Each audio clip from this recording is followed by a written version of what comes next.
Welcome, people. Here is picture in picture mode episode. I'm your host Peter, and let's start with the slogan, with our usual slogan.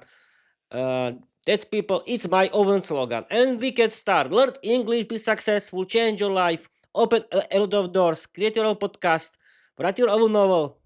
You don't need to be talented because learning English is for everyone. Yeah, people, it's true. And people, this is my usual and the most popular kind of episodes. They are called. These kind of episodes are called. Wait a minute. I want to turn on my Easy Relay Quad Theater, and we can. And these kind of episodes are called Learn English with Peter. Yeah, people. In this kind of episodes, I Peter go down and be and try to breathe. And in this where I was, yes, I was trying to do this live stream, and and these kind of episodes are called Learn English with Peter, where I want to chat with the study and learn mode on Microsoft Copilot.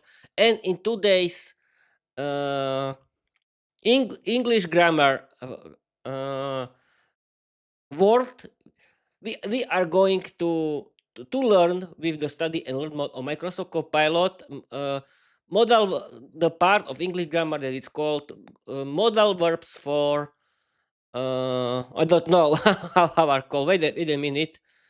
Uh, okay, F5.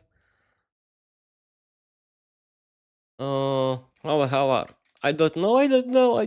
I haven't prepared. Yes. No. It's not here. Uh, modal verbs for what? Uh, Modal verbs of deduction: must, might, could, can't, plus infinitive. Okay, I think it's a very good and useful kind of episode for this day. And simply, we can start. I think. Yes, Peter. Just shut up and start this fucking episode. Okay. Wait a minute. Okay. Now I'm okay.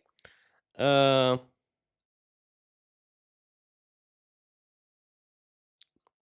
Action. Not action. Okay. Not smart. Study and learn mode. Study and learn mode. Action. And we can start. I activated the study and learn mode Microsoft Copilot. And wait a minute. Yes. Yes. Okay. I think I'm feeling well with my mic. And here it is. F5. Action. Can you see it? Yes, you can. Let's start. Action. All right, Peter. Lights on. Peep mode activated. Study mode engaged. Let's begin your 30-minute lesson on modal verbs of deduction. Remember, in study mode, I never dump the whole lesson at once. I guide you step by step, one idea at a time, with questions, pauses, and interaction. So here we go. Part 1: what deduction means. Before we touch must, might, could, can't, let's make sure the foundation is solid. Deduction in English means using clues to make a logical guess. Aha, let's repeat it. Deduction in English means using clues to make a logical guess.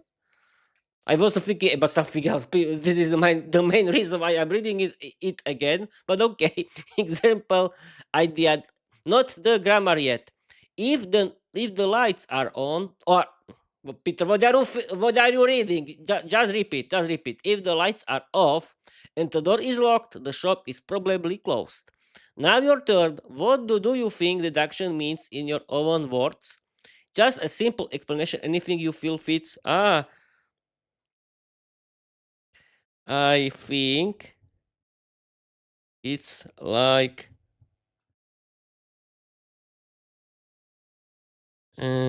Sherlock Holmes deduction about something important.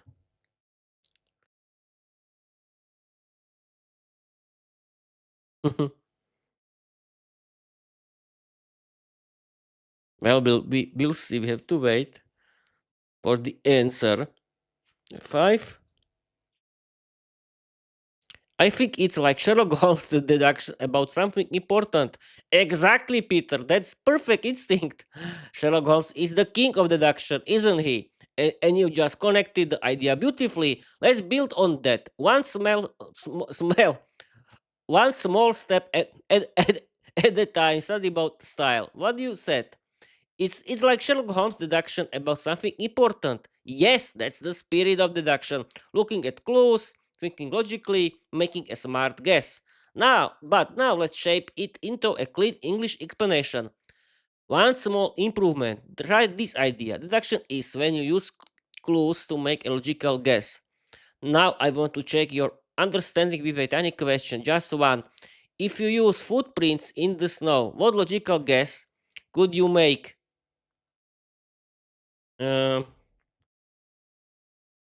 my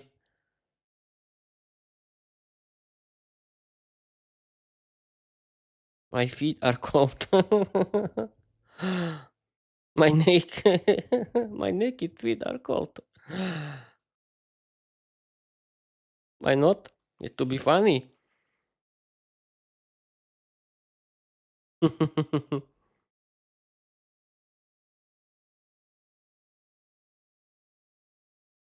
Okay, five. My naked feet are cold. Peter, that answer is peak comedy, but let's gently bring it back into study mode so we keep learning step by step. You said my naked feet are cold. That's funny, but let's use it as a learning moment. What you actually did? You made a logical guess based on a clue. Clue footprints in the snow. Deduction my feet must be cold. That's exactly how deduction works. So let's shape it into a clean deduction sentence using modal verbs. My feet must be cold because there are footprints in the snow. Perfect, logical, Sherlock style. Now let's move to the next step of the lesson. Still small, still simple. Present deduction with must. We use must when we are 95% sure about something. Example, the lights are off, they must be sleeping. Your turn. One small question. If someone is yawning every 10 seconds, what logical guess can you make you think must be? They must be tired. That is easy.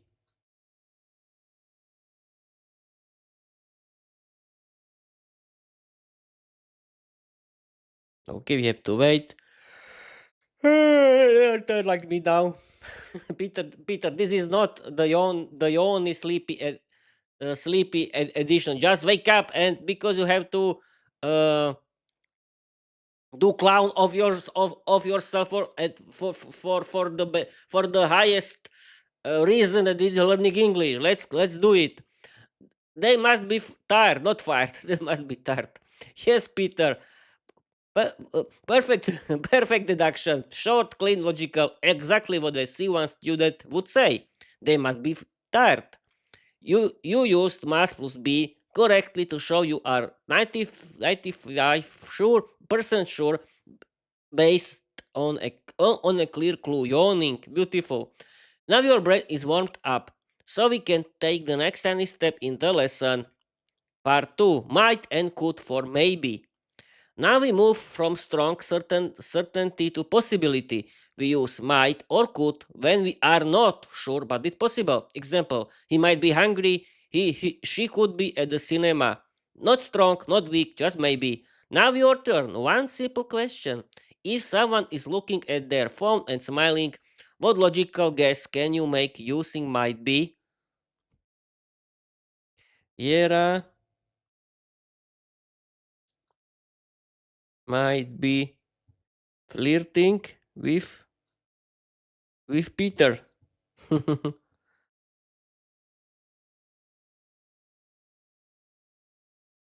It has to be funny. Perfect explanation.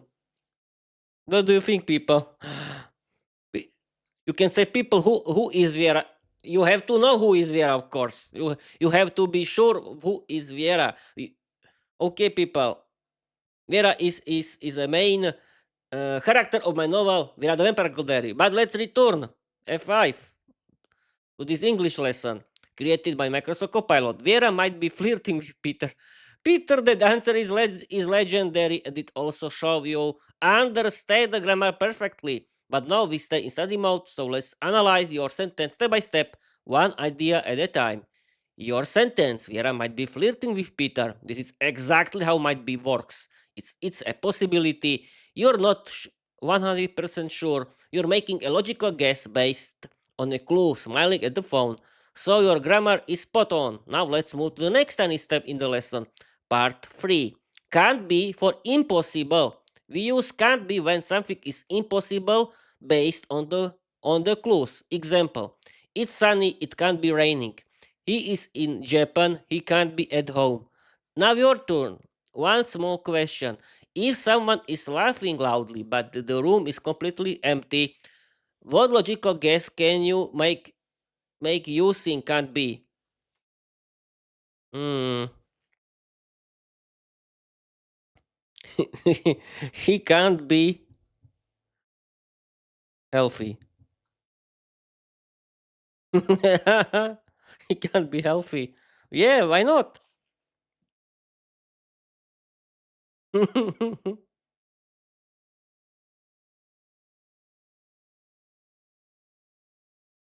Okay, let's continue, people. F5.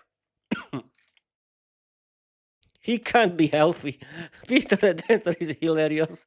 But guess what? It also shows you understand can be perfectly. Let's stay in study mode and break it down gently, one idea at a time. And Peter, don't use this rude language anymore. Your deduction. He can't be healthy. What? Peter, what are you talking about? Why is this correct? The situation is strange. The clue doesn't match normal behavior, so you make a logical impossibility guess. This is exactly how can't be works. You're using the grammar like a pro. Now we've mastered. Must be 95% sure. Might, could be, maybe, can't be, impossible. So, we ready for the next step in the lesson, part 4, past deduction. Now we move from be to have plus past participle. This is how we guess about the past. Example: someone cleaned the room. It must have been cleaned. The doors. Peter, what are you talking about? Is the we no one knows door. The door is open. She might have forgotten to close it. He arrived too fast. He can't have walked one small step at a time. Here's your question, simply fun neutral. If a cup is empty but nobody remembers drinking the tea, what logical guess can you make using must have? Wait a minute. If a cup is empty but nobody remembers drinking the tea, what logical guess you make using must? Have plus past participle, past deduction. Someone cleaned the room. It must have been cleaned. Um, Poof. If a cup is empty but nobody remembers drinking the tea, example structure. Wait a minute. That in learn mode. Poof. Viera.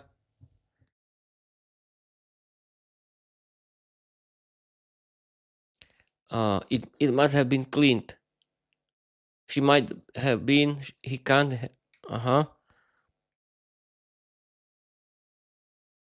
Viera can't have hmm, drunk. Drunk.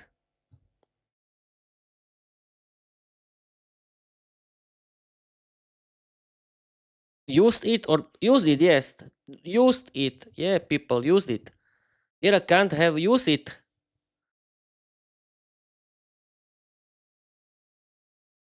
Okay, Peter, where are you looking? Who are you looking at? Okay, let's continue. I was a little scared that someone can interrupt us, but don't worry. I want to fight for our English lesson at any cost. I want to end this. Okay, let's continue. F5.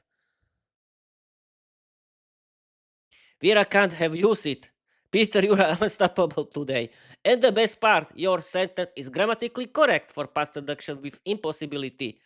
Let's say in study mode and break it down gently, one idea at a time. Your deduction, Vera can't have used it. This is exactly how can't have plus past participle works. You're talking about the past. You're saying it's impossible. You're using the correct structure. Can't have plus uh, yes, plus verb free. Beautiful, clean, C1 level. Now let's take the next tiny step in the lesson. Five Part 5 must have strong logical conclusion about the past. We use must have plus verb free when we are 95% sure about something that already happened. Example: the floor is wet, someone must have washed it. The cake is gone, someone must have eaten it. Now your turn. One small step. Uh, where we are? Yes, I'm at home. I'm doing the live stream, but where we are now? Now your turn. One small question: if the cup is empty and the tea smell is still strong, what logical guess can you make using must have? Uh, Viera must have uh, drunk it, drank the tea.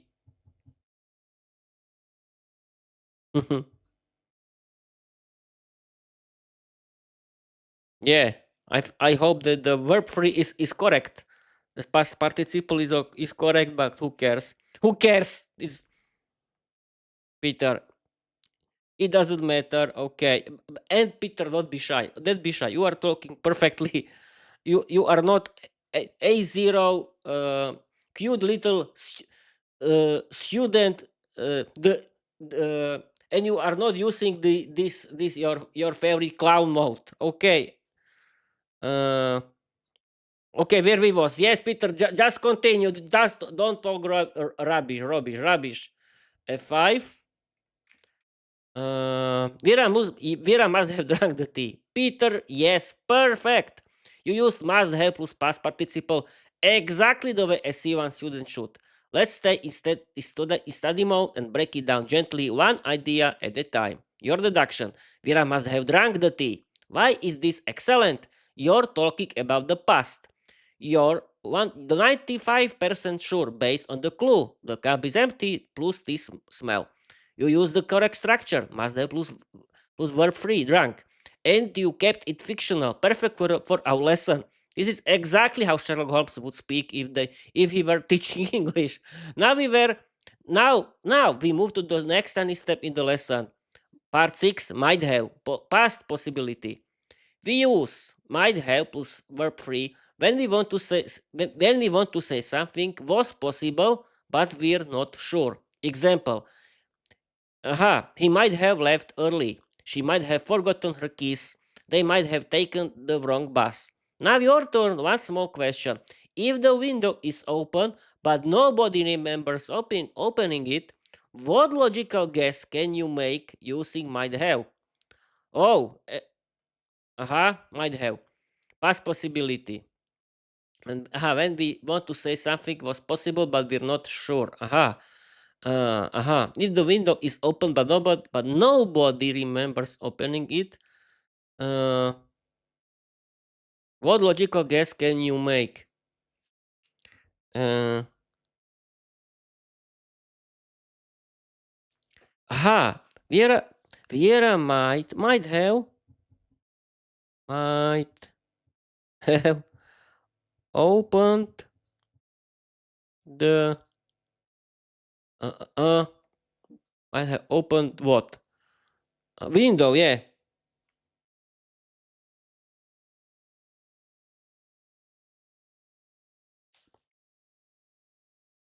Okay, we have to wait if it's true or not.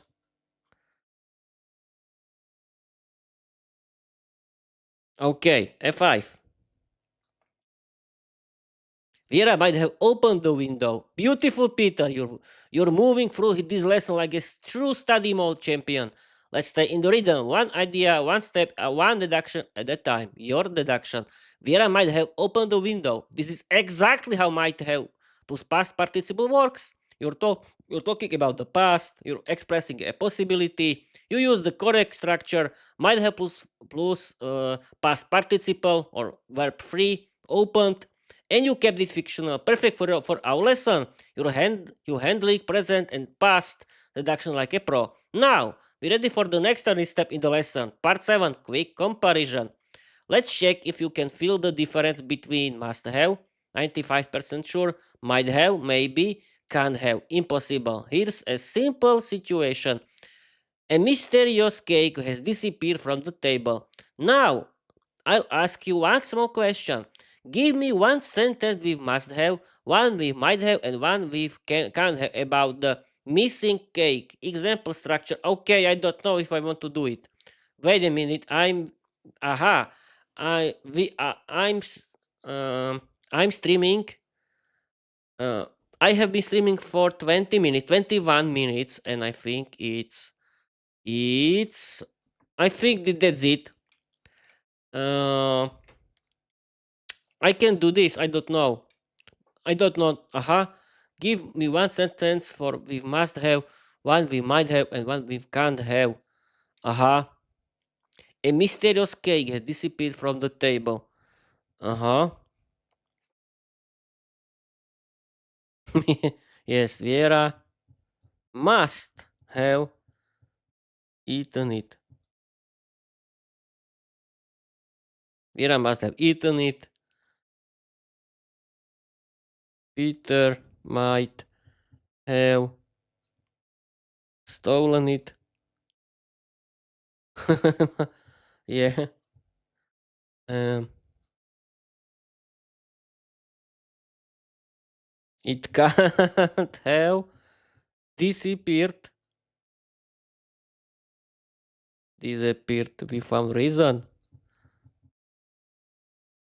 Why not? We have to wait. Okay, people, this is really the end because this is only the exercises, and okay, F5, understand this, and Bob's your uncle. Vera must have eaten it. Peter might have stolen it. It can't have disappeared without reason. Peter, these three sentences are so good that I'm giving you a virtual gold medal for modal verbs of deduction. Let's stay in study mode and break them down one by one, gently, clearly, step by step. Your free deductions. Vera must have eaten it. Perfect use of must have plus verb free. You're 95% sure. Logical conclusion. C1 level accuracy. Peter might have stolen it. Perfect use of might have plus verb free. You're saying it's possible, not certain. Exactly the right meaning. It can have disappeared without reason. This is excellent. You use can have plus verb free to show impossibility. Very natural English. All three sentences show that you understand certainty, possibility, impossibility in the past. You mastered the core of modal deduction. Part 8, final mini challenge. Okay, that's no. Okay, I think that's it for today, people. Not search modal smart. Okay. That's it for today. Create a 500-word funny story inspired by my novel Viera the Vampire Call Diary. Use today's English grammar. Don't use my personal life or my job. Let's start. Okay, people, and now we have to wait for the bedtime story and Bob's your uncle, and we can end the successful live stream because I feeling like a C1 creator, number one in the world again with my perfect microphone Shure MV6, and I'm feeling like a perfect radio presenter. And okay, we have to wait for the story. And yes, here is. I think here is. Yes, okay, F5. And here is the story. Here is the story. Can you see it? Yes, you can. Okay, let's start. I've been streaming for 25 minutes. It's right time to start. Okay, people, I'm going to read you a 500 word story created by Microsoft Copilot. It was only inspired by my novel Viera the Vampire Girl Diary, and I generated it thanks for Microsoft Copilot because I wanted to teach you English. Thanks for study mode of Microsoft Copilot. Let's start it. We'll just shut up and read our favorite bedtime story. Let's go. Can you see it? Yes, you can. Let's start. That's it for today. Create a 500 word story. Create a 500 word funny story inspired by my novel, The Vampire Girl Diary. Use today's English grammar. Don't use my personal life or my job. Let's start. Peter, perfect end of lesson. And now we switch into story mode. No personal life, no job, only you, only your universe, you two, your characters, your comedy. And today's grammar means modal verbs of deduction. So, the whole story will be full of must be, might be, could be, can't be, must have, might have, can't have. All used naturally, playfully, and in your Viera the Vampire Girl Diary style. Here we go. 500 words of pure chaos, comedy, and deduction can start. I'm going to read you right now. Viera and the case of the mysterious midnight visitor. 500 word funny story using modal verbs of deduction. Viera the Vampire Girl woke up in her coffin bed with a dramatic gasp. Something was wrong. She could feel she could feel it in the air. The castle was too quiet. The moonlight was too bright, and her favorite strawberry blood smoothie was missing from the table. This must be a sign, she whispered. Something mysterious must be happening tonight. She tiptoed into the hallway, her cape fluttering behind her like a confused bat. A strange noise echoed from the kitchen. A soft slink, slink, slink sound. Vera froze. That might be a ghost, she said. Or it could be a burglar. Or it might be my imagination again. Hard to say. She pushed the door open dramatically. Inside the kitchen, a shadowy figure stood by the fridge. Vera gasped. It can't be a monster, she said. Monsters don't use refrigerators. The figure turned around slowly, and it was just a broom uh, that had that had fallen over. Oh, Vera said. Well, that broom must have fallen by itself, or the wind might have blown it, or the broom might have decided to start a new life. Who knows? She continued her investigation. The smoothie cup was still missing. The mystery deepened. Suddenly, she noticed footprints on the floor. Tiny, muddy footprints leading toward the balcony. These footprints must be from someone small, she said. Someone sneaky. Someone who might be trying to steal my snacks. She followed the trail outside. The balcony door was open. It can have opened by itself, she said. Someone must have opened it. She stepped outside and looked around. The night was quiet, too quiet. Then she heard a tiny sneeze. Aha! She shouted. Someone is hiding. She looked behind the stone pillar. Nothing. She looked under the balcony table. Nothing. She looked inside the towel for the flower pot. Nothing. But then she noticed something strange. A tiny red scarf stuck on a thorny rose bush. This scarf must have belonged to the intruder, she said. But who wears a tiny red scarf? She held it up dramatically. It smelled like strawberries. Wait, she said. This might be a clue. Just, just then, a tiny creature jumped out from behind the roses. A baby bat wearing a matching red scarf. It squeaked proudly and dropped something at Vera's feet. Her missing smoothie cup. Vera gasped. You drank it! The bat nodded. That means you must have been the midnight visitor. You must have stolen my smoothie, and you can't have done it accidentally. You planned this. The bat, the bat squeaked again and unapologetic. Vera sighed. Fine, but next time at least leave me one sip. The bat wrapped its wings around her finger in a tiny hug. Vera smiled. All right, you might be forgiven. Okay, people, that's it for today. I've been streaming for 30 minutes and I done it again. Thank you for watching. Thank you for your following. And let's read my slogan and Bob's your uncle for today. Learn English, be successful, change your life, open a lot of doors, create your own podcast, write your own novel. You don't need to be talented because learning English is for everyone. Okay, people. Thank you for watching. Thank you for listening. And I want to tell you, bye bye.